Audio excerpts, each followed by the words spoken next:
This is the examiner's report for June 2010 on the Othello question. So quite a lot of weaker candidates just commented on content and discussed Iago from a psychological point of view, or just explained what Iago meant and how he felt instead of analysing representations of speech and other dramatic techniques. Be careful not to do this. It's really easy with Shakespeare just to translate the lines and say what they mean. You need to pull away from that. Your examiner knows what's happening. You just need to show that you can analyse and that you can put it all together. Many confused Iago's comments from Cassio thinking they applied to Othello.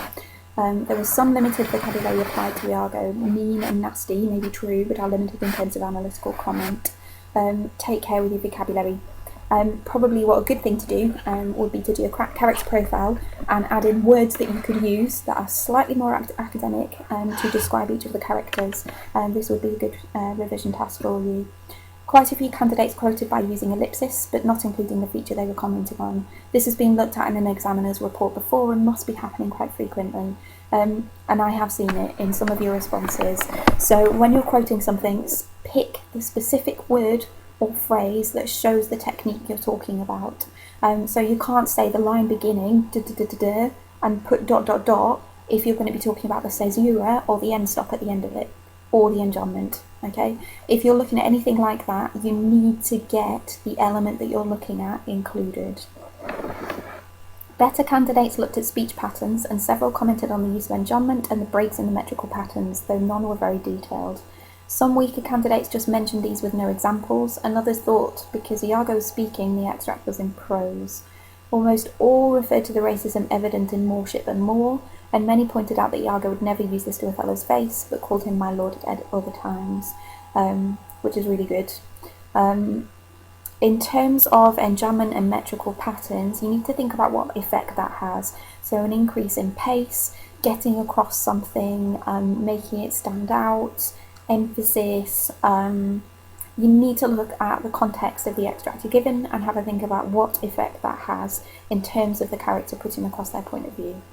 So some weaker candidates just mentioned these with no examples probably means that they suggested there was enjambment there without really going into any detail.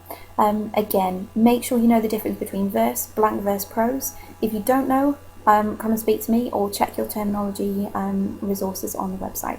You need to be able to identify it, whatever extract you're given. The level of understanding of the text shown by some candidates was poor. Some felt that Iago loved Othello and was extremely loyal to him and spent more time discussing either Iago's attitude to Roderigo or his attitude to Cassio, sometimes confusing him with Othello. Ironically, several candidates' analysis of the extract was thin, but their analysis of elsewhere was much more detailed, especially for those who made very good use of the scene where Iago and Roderigo addressed Brabantio. A number of candidates referred to Grice's maxims, which have little relevance at all when responding to Shakespeare and did nothing but hinder their attempts at analysis. This has been commented upon before. I haven't introduced you to these, they're part of studying English language, but if you're using any other revision websites, you might come across them. Please don't take any notice of them. They won't help you on either question in this exam, despite the fact that they're used in English exams. Okay, so know the text inside out. The website has summaries of all the scenes on there for you to have a look at. It has links to other websites which will have character summaries, theme summaries. I've got the study notes if you need to look at those. You must spend the next few days getting to grips with the play if you feel like that's your weak area.